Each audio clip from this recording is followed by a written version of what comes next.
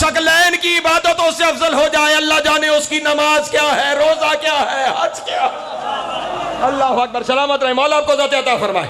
جس کا ایک لمحہ شکلین کی عبادتوں سے افضل ہے، وہ کہہ رہا ہے میں اپنے اعمال اس کے نامہ اعمال میں ڈالوں گا۔ پھر کیسے ممکن ہے کہ وہ ہلکا رہ جائے؟ لیکن امام رؤوف ہے، سامنے والا چاہتا ہے کہ کوئی جملہ نکلے کہ کسی طرح مومن کی توہین ہو جائے۔ اس نے کہا مولا اگر آپ کے اعمال ڈال کر بھی اس کا اعمال نامہ پھر بھی بھاری نہ ہوا، امام کو چلا لایا، کہا خبردار بکواس نہ کر، تو چاہتا ہے وہ میں جانتا ہوں، میرا شیعہ پھر بھی جہنم نہیں جائے گا، کیونکہ میں خود اس کے پلڑے میں بیٹھ جاؤں گا۔ ہائے ہائے، اللہ اکبر، اللہ اکبر، یا رسول علی ولی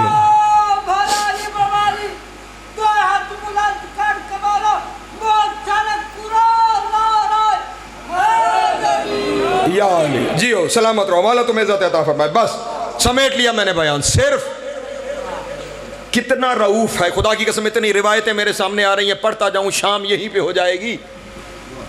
تشریف لا رہے تھے مدینہ سے طوس خراسان، بس یہیں پہ ختم ہے بیان۔ رستے میں ایک جگہ رونے کی آواز آئی، موسیٰ بن یسار روایت کا راوی ہے، وہ کہتا ہے کہ رونے کی آواز آئی تو امام نے جو فرمایا میرے ساتھ چل، جنازہ ہے۔ توجہ، جنازہ ہے۔ کہتا ہے میں امام کے ساتھ گیا، امام نے پہنچتے ہی اس میت کو سینے سے لگایا۔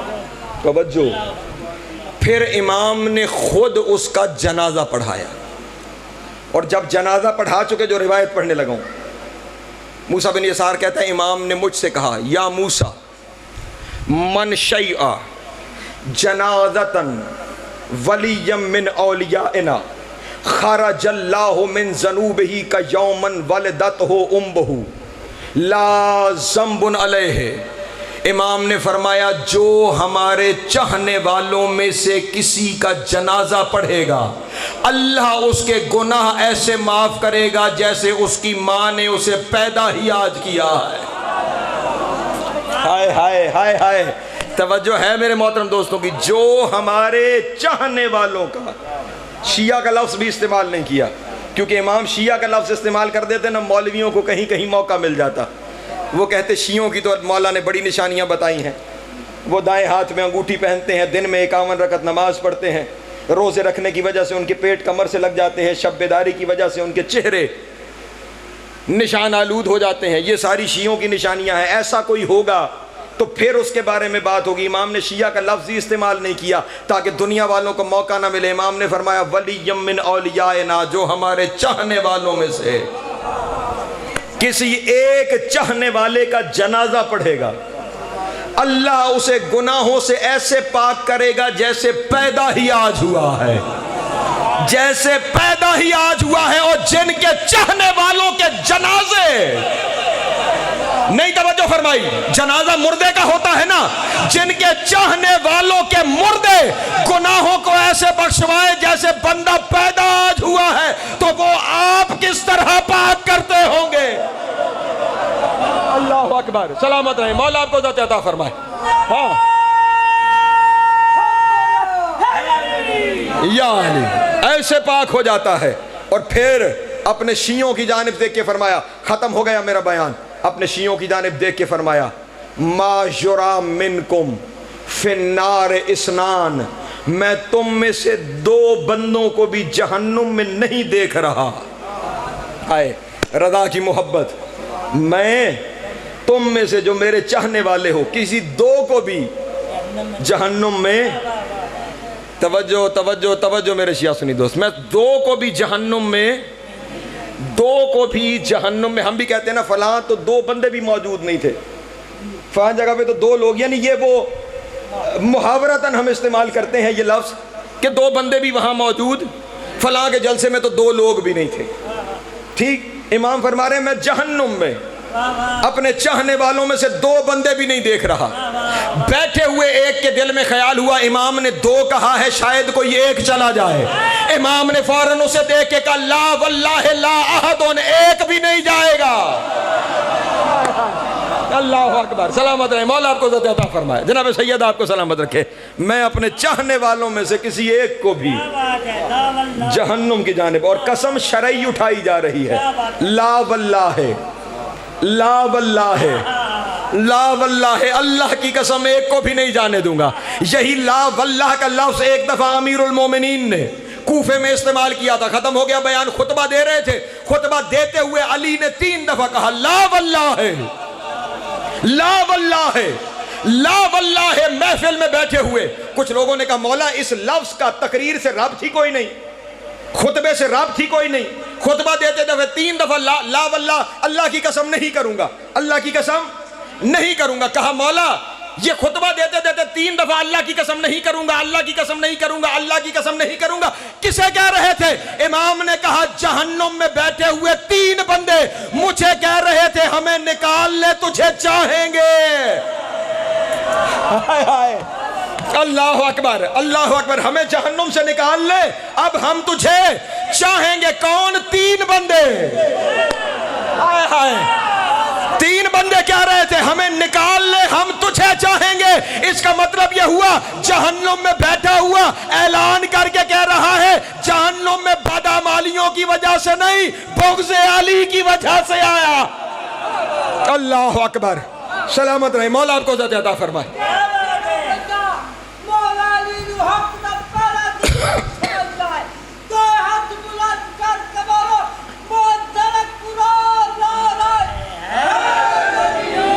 یا علی, لا واللہ, نہیں نکالوں گا.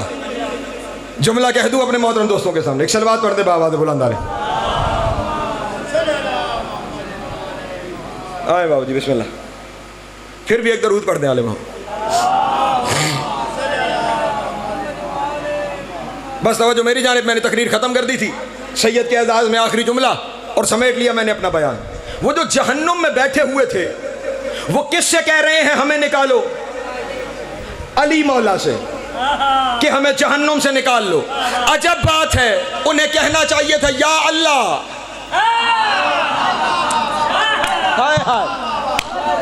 یا اللہ ہمیں جہنم سے نکال, لیکن یا اللہ نہیں کہہ رہے, وہاں پہ بیٹھ کے کہہ رہے یا علی ہمیں جہنم سے نکال. اس کا مطلب یہ ہوا دنیا میں پتہ چلے نہ چلے, آخرت میں پتہ چل جاتا ہے جنت جہنم دیتا کون ہے. اللہ اکبر, سلامت رہے, مولا آپ کو عزت عطا فرمائے. ہمیں نکالیے. وہاں یہ بھی سمجھ آ گئی نکالنے کا اختیار کس کا ہے, نکال سکتا کون ہے, یہاں سے لے جا سکتا کون ہے. سارے ایسے آ رہے, ذیشان بھائی مجھے معافی دینا جن کے اعزاز میں ایک جملہ کہنا پڑ رہا ہے. ایک صلوات پڑھیں بآواز بلند. آؤ جی,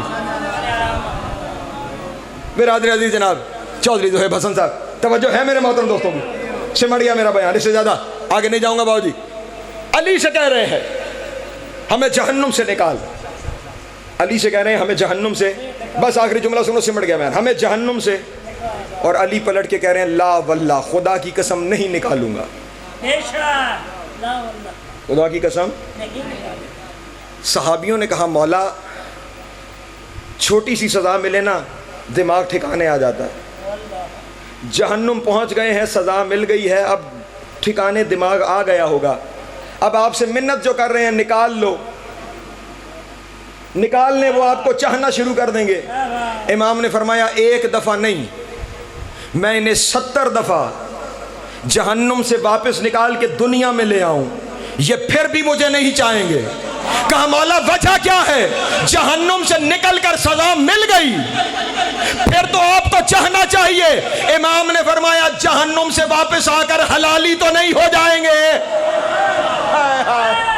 اللہ اکبر, ہاں میری محبت صرف حلالیوں کا حصہ ہے, جن کا خون حلالی ہے, بس وہ علی کو چاہتے ہیں. اس گھرانے کے ہر علی کی اپنی قسمت ہے, اس گھرانے کے ہر بطول کی اپنی قسمت ہے. بس ایک جملہ مصیبت کا اور ممبر بھائیوں کے حوالے.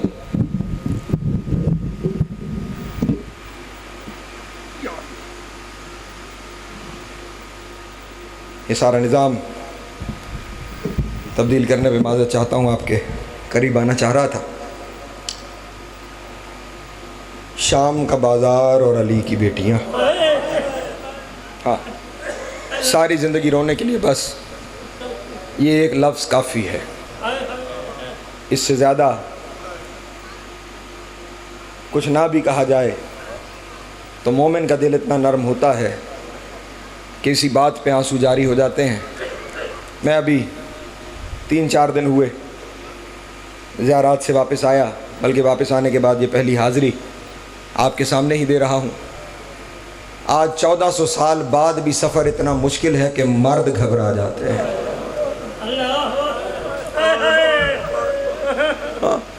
خدا کی قسم، ایئر کنڈیشن والی گاڑیاں موجود ہیں، اچھے روڈ موجود ہیں، اس کے باوجود سفر مشکل ہے۔ اللہ جانے گرم دوپہر، بے پلان اونٹ، اور پھر کون؟ علی کی بیٹی۔ بس ایک ہی لفظ، ایک منظر سامنے آ گیا، وہی بیان کروں گا آپ کے سامنے۔ 16 رمضان، بس یہ جو بیان ہوتا ہے ان کی رضا سے بیان ہوتا ہے، چاہ کچھ اور رہا تھا، لفظ کچھ اور سامنے آ گئے۔ رمضان کی 16 تاریخ تھی، کیونکہ ابھی کوفے کا ذکر ہو رہا تھا۔ امام نے، امیر کائنات نے، یہ 40 ہجری کے رمضان کی بات کر رہا ہوں، کاش یہ رمضان تاریخ میں نہ ہوتا، پردیس میں علی کی بیٹیاں یتیم نہ ہوتی۔ 16 رمضان مغربین کی نماز امیر کائنات نے مسجد کوفہ میں پڑھائی۔ نماز تمام ہوئی، لوگ افطار کے لیے اپنے اپنے گھروں کو روانہ ہوئے۔ جاتے ہوئے لوگوں کو میرے مولا نے بلا کر کہا، سنو، جب گھر جاؤ گے نا، اگر مناسب ہو تو اپنے گھر کی عورتوں کو میرے گھر بھیج دینا، میں نے ان سے کوئی بات کرنی ہے۔ جیسے کہا نا، عورتوں کو مناسب سمجھو تو میرے گھر بھیج دینا۔ موالیوں نے ہاتھ جوڑے اور کہا، مولا ایسا کیوں فرمایا کہ مناسب سمجھو؟ تو آپ حکم فرمائیں، آپ کی کنیزیں ہیں، فوراً آپ کے گھر حاضر ہو جائیں گی۔ امام کی آنکھوں میں آنسو آ گئے، یہ لفظ سن کر اللہ جانے کون سا منظر ذہن میں تھا۔ امام کی آنکھوں میں آنسو آ گئے، لوگ گھر چلے گئے، امام اپنے گھر آئے، کنیز کو بلایا اور بلا کر کہا، سن، آج صحن میں اتنی قندیلیں روشن کر کہ زمین پہ چلتی ہوئی چونٹی بھی دکھائی دے۔ خیال رہے کہ یہ وہ علی ہے جو مغرب کے بعد اپنے گھر میں ایک سے زیادہ چراغ جلانا مناسب نہیں سمجھتا۔ وہ علی کنیز سے کہہ رہے ہیں، اتنی قندیلیں روشن کر، چلتی ہوئی چونٹی بھی نظر آئے۔ قندیلیں روشن ہو گئیں، کنیز نے کہا، آقا قندیلیں روشن ہو گئیں۔ امام نے منظر دیکھا، دیکھنے کے بعد فرمایا، ایک اور قندیل صحن کے درمیان میں روشن کر تاکہ روشنی اور بڑھ جائے۔ قندیل اور روشن ہو گئی، عورتیں آنے لگیں، یوں صحن کی دیوار کے ساتھ چاروں جانب عورتیں بیٹھنے لگیں۔ جب ساری عورتیں آ گئیں نا، کنیز نے آ کر میرے آقا سے کہا، مولا کنیزیں حاضر ہو گئی ہیں۔ امام نے کہا، اب جاؤ میری بیٹی کو بلا کے لے آؤ، میری عالیہ کو بلا کے لے آؤ۔ کنیز گئی، شہزادی کو بلا کر لائی۔ جملہ اگر سمجھ میں آ گیا تو یہیں رونے کے لیے کافی ہے۔ کنیز کے پردے میں باپ کے سامنے آئی، ہائے ہائے، آگے آگے کنیز، اس کے پیچھے بطول کی بیٹی۔ بابا آپ نے یاد فرمایا؟ کہا، ہاں میری بیٹی، میں نے بلایا ہے، یہ دیکھو وہ جہاں صحن کے درمیان زیادہ روشنی ہے نا، وہاں بیٹھ جاؤ۔ اللہ اکبر، اب مجھے معاف کرنا، جہاں زیادہ روشنی ہے نا اس جگہ پہ جا کے بیٹھ جاؤ۔ اب مجھے معاف کرنا، بیٹی نے کنیز کے پردے میں روتے ہوئے کہا، بابا آپ بھی دیکھ رہے ہیں اور میں روشنی میں بیٹھ جاؤں؟ ہائے ہائے، یہ جملہ سننا تھا۔ امام کو پھر کوئی منظر یاد آیا، پھر آنکھوں سے آنسو جاری ہوئے اور رو کے بیٹی سے کہا، میری بیٹی ابھی کوفہ ہے، اپنا گھر ہے اور صرف تیرا بابا موجود ہے۔ یہ کہہ کر امام پردے کے پیچھے ہو گئے، کہا، میں پردے کے پیچھے کھڑا ہوتا ہوں، جب وہاں پہنچو نا مجھے بتانا۔ شہزادی جب وہاں جا کے بیٹھ گئی نا، کنیز نے کہا، مولا شہزادی روشنی میں بیٹھ گئی ہے۔ اس وقت مولا نے کوفے کی عورتوں سے کہا، کوفے کی عورتوں پہچانو یہ عالیہ ہے۔ ہائے ہائے ہائے ہائے، اللہ اکبر، پہچانو یہ عالیہ ہے۔ کوفے کی بیویوں نے پکار کر کہا مولا ہم جانتے ہیں یہ آپ کی بیٹی عالیہ ہے، یہ آپ کی بیٹی عالیہ ہے، یہ سننا تھا۔ امیر کائنات کی دھاڑ نکلی، رو کے کہا نہیں میری نہیں رسول کی بیٹی ہے۔ ہائے ہائے ہائے ہائے، اللہ جانے کیا باور کروانا چاہ رہے تھے، میری نہیں رسول کی بیٹی ہے، اسے پہچانو یہ رسول کی بیٹی ہے۔ سب بیویوں نے کہا مولا ہم ہر روز آ کر اس سے قرآن پڑھتے ہیں، ہم ہر روز آ کے اس سے درس تفسیر لیتے ہیں، ہم اچھی طرح جانتے ہیں یہ آپ کی بیٹی ہے، رسول کی بیٹی ہے، بطول کی بیٹی ہے، یہ عالیہ ہے، ہم پہچانتے ہیں یہ سننا تھا۔ امیر کائنات نے اب اپنی بیٹی سے مخاطب ہو کے کہا زینب سر سے چادر ہٹاؤ۔ ہائے ہائے، میری بیٹی سر سے چادر ہٹاؤ۔ کانپتے ہوئے ہاتھوں سے علی کی بیٹی نے سر سے چادر ہٹائی، اب رو کے کہا پہچانو یہ عالیہ ہے، پہچانو یہ میری بیٹی ہے، اگر کبھی بغیر چادر کے تمہارے شہر آ جائے اور میری بیٹی کو پتھر نہ مارنا، پتھروں کا نام آنا تھا۔ کوفے کی عورتوں نے کہا مولا جس کے عباس جیسے بھائی ہے وہ کہاں بغیر چادر کے کوفے کا بازار کہاں، رو کے کہا کبھی کبھی بھائی مارے جاتے، اجرکم اللہ اجرکم اللہ، کبھی کبھی بھائی مارے جاتے ہیں۔ بہن بے مکنہ و چادر بازار میں آتی ہے، امام نے وصیت کر دی، اب سارے مجھے مل کے بتاؤ کیا وصیت پہ عمل ہوا؟ نہیں، علی کی بیٹی کہتی ہے جب میں کوفے کے بازار میں آئی ہاتھ پسے گردن بندھے ہوئے تھے، لوگوں نے اتنے پتھر مارے کہ جب بازار ختم ہوا میں سجاد کو نہیں پہچان سکی، سجاد مجھے نہیں پہچان۔ وَسَيَعْلَمُ الَّذِينَ ظَلَمُوا أَيَّ مُنْقَلَبٍ۔ اللہ